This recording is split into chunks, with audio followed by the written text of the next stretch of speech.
awadayaal munaasabadda soo dhaweynta madaxweyne Muuse Biixi Cabdi waxa iyaguna ku sugan kooxda xidigaha geeska oo uu hogaaminayo gudoomiyahoodu gudoomiye MMTV ku soo dhawow bal idinku soo dhaweynta madaxweynaha door nooc maad kaga qayb qaadanaysaa aad iyo aad baad u mahadsan tahay telefishinka MMTV aad baan ugu mahadnaqaynaa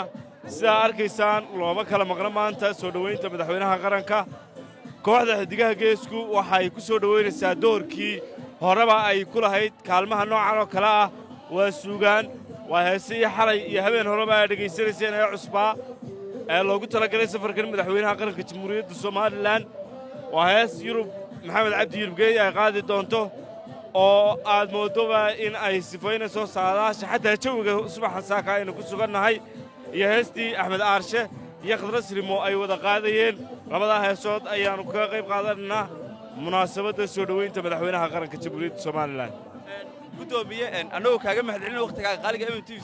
xidigaha geeska nidaamkii ay dawladdiisa ilaayo iyo ay u shaqayn jireen soo dhaweyntoodu waqti xaadirkan waxa la yiraahdaa sidaas oo kale ma aha oo isbedel ayaa ku yimid bal ma dhinaca maamulka ma dhinaca fanka bal isbedelku halku ka yimid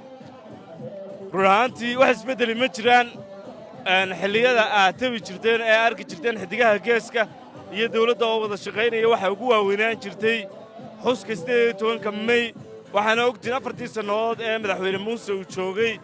in ay tiilmee Ramadaan ay ku beegmi jirtay sanadkan kuma beegmayso sanadkan waxa arki doontaa wada shaqaynta dawladda iyo xidigaha geesku sida ay u muuqato insha Allah